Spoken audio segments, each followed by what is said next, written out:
Welcome, everybody, to the Keeping Score podcast presented by Corwin Motors. I am your host, Josh Amick. This week, we have another crosstown matchup, but this time it takes place in softball.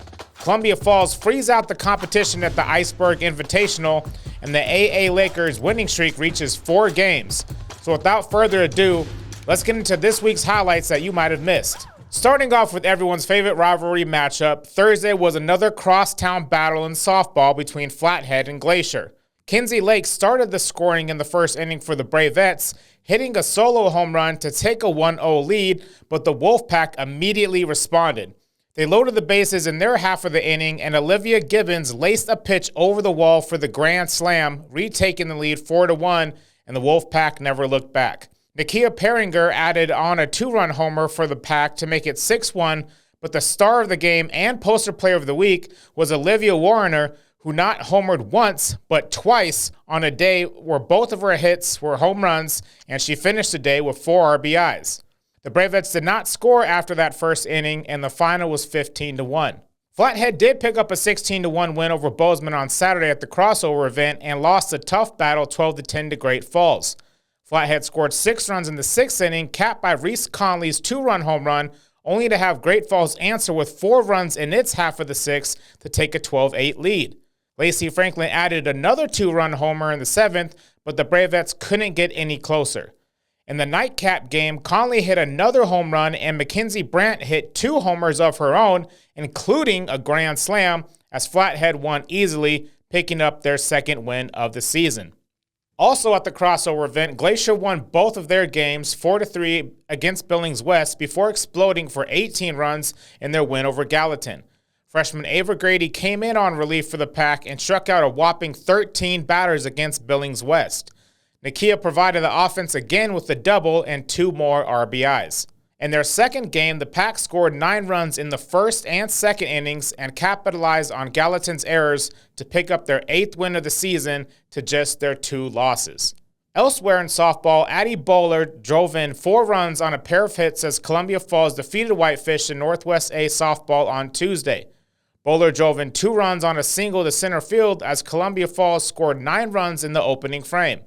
She added on another 2-run single in the second to grow the Wildcats' lead to 13-0.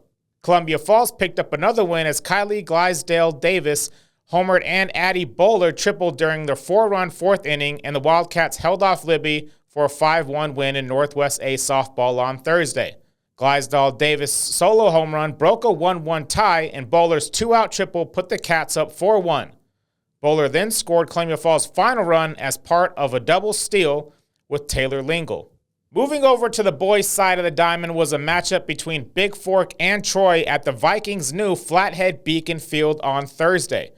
Holland Jansen drove in Ryder Hamilton on a grounder to shortstop to secure the 13-3 run rule victory in 6 innings for the Vikings. Hamilton hit an RBI triple just before Jansen called game, and Grady Campbell also tripled for the Vikings as 8 different Big Fork batters picked up a hit for their 5th win of the season.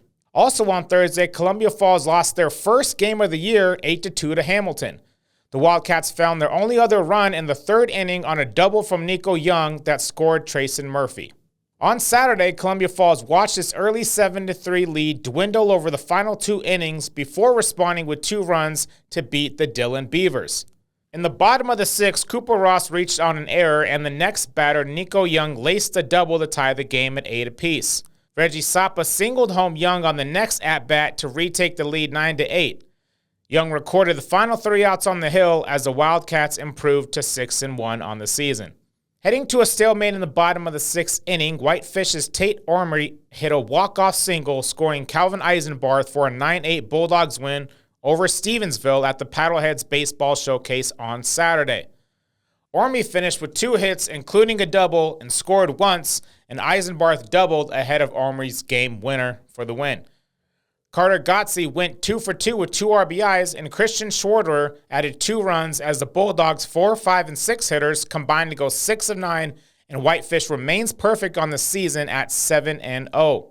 For Legion Baseball, the AA Lakers beat the Calgary Cardinals in 3 straight games before picking up another win over the Cranbrook Bandits on Friday and Saturday's doubleheaders at Griffin Field. Jackson Heino took the mound for the opener, allowing just 2 hits and striking out 4 through 5 innings. Battery mate Andre Seifers sparked the offense with a base hit and 4 RBIs in their first win 9-1 over Calgary. In Game 2, Kalispell responded with 10 runs in the bottom half of the inning after being down 1 in the first, highlighted by back-to-back doubles from Hunter Fan and Oscar Callis that drove in a run each. Calgary committed 3 errors in the frame, leading to 4 unearned runs as the Lakers cruised to a 19-1 victory. In their third game against Calgary, the game was called after 5 innings, with the Lakers scoring 14 runs in the second inning of a 16-0 win. The Lakers had 17 players reach base in that inning, highlighted by doubles from Jackson Heino and Luke Nikkinen. In Game 2, the Lakers scored in every inning, with Cole Brink reaching base in all 4 at-bats on his way to 3 runs in the day. He drove in 2 while collecting 3 free passes and a triple on their way to a 12-5 victory and improved to 5-3 on the season. Moving on to track, Jack Phelps swept the boys 200 and 400 sprints and helped the host Columbia Falls boys win the Iceberg Invitational track and field meet. It was a narrow victory. The Wildcats scored 122 points to 120 for Frenchtown and 75 for Ronan. That 2-point margin could have come from several directions, including Lucas Peterson's win in the 3,200 meters or Lane Vorman's win in the discus, where he threw an all-class best 172 feet 2 inches. Aubrey Smith and Cora Hannon supplied wins in the hurdles to help the Wildcats keep pace. Sully Bolmer hit a PR of 11-1 to win the pole vault, and Taryn Borgen won the high jump as well for the girls. Olivia Kress and Isaac Soyland went 1-2 in the pole vault for the Wildcats. Simon Douglas won the 800 for the Whitefish, and teammate Carson Golick won the 110 hurdles for the Bulldogs. Elsewhere in track, Glacier tied with Helena Capital for the top spot, each scoring 58 points in the all-boys event. Flathead was 5th with 52 points, all of this at the Dahlberg Invitational. Glacier made a statement with Owen Thiel winning the 1600, Ethan Anderson running a season best in the 300 hurdles, and Dylan Smith finishing 2nd in both the discus and the shot put. Sweeping the 100 and 200 was Flathead's Ben Blevin, while teammate Kaysen Kastner finished 2nd in the 1800.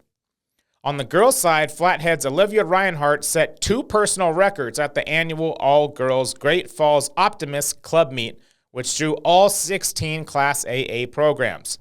Her time in the 200 was 25.24 seconds. She also won the 110-meter hurdles in 14.61, the best mark in AA. The Bravettes also had wins from Josie Wilson and Alice Dolezal. Riley Bigelow led Glacier's effort, hitting a PR in the discus with a mark of 122.11 and taking 4th in the shot put. In tennis, Liesl Brust earned a straight sets win for Whitefish as the Bulldogs swept Flathead on Thursday. On the boys' side, Owen Erickson needed 3 sets, but he downed Rowan Alexander in a matchup between the number 1 singles. Holden Asfig, Easiest Bailey, and Michael Palmer picked up wins for Flathead. The Bulldogs' doubles pairings swept the Braves to take the dual event 5-3. Jax Ramage earned a straight sets win and led a Wildcat sweep the Big Fork boys on Thursday in tennis as well. Later, Ryan Beagle led a single sweep for Libby over Big Fork. On the girls' side, Cassie Schlitt and Amanda Leonard earned singles wins for the Valkyries as the team split matches 3-3. The Big Fork girls also earned a split with Libby, going 3-3 as well.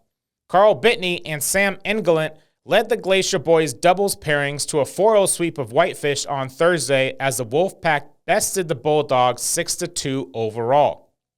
Gavin Rodriguez and Weston Heller picked up singles wins for the Wolfpack as well. The Bulldogs got wins from Owen Erickson at the number 1 single spot and Jack Flint at the number 3. Lindsay Lelmer won a third set tiebreaker that secured a 4-4 draw for the Glacier girls, joining Liani Linares and Autumn Bashara as singles winners for the pack. Ali Shores grabbed the lone singles win for Whitefish for the girls. That is going to wrap up this week's episode of the Keeping Score podcast presented by Corwin Motors. As always, full track meet results can be found at athletic.net, and full tennis and game recaps can be found at the Daily Interlake under the Sports tab. Thank you to my sponsor and all the listeners for tuning in this week. We'll see you all next week on another episode of the Keeping Score podcast. Take care. Thanks to Corwin Motors for sponsoring the Keeping Score podcast. At Corwin Motors, they're proud to be family-driven for over 100 years. Their commitment goes beyond selling cars. They're dedicated to serving our community and providing you with the highest quality vehicles to fit your lifestyle. Whether you're searching for reliability, style, or comfort, they got you covered. They understand that you rely on their website for accurate and up-to-date information, and it's their promise to deliver relevant, detailed content that meets your needs. So if you're in the market for a new Chevrolet or just want to learn more, visit CorwinMotorsKalispell.com.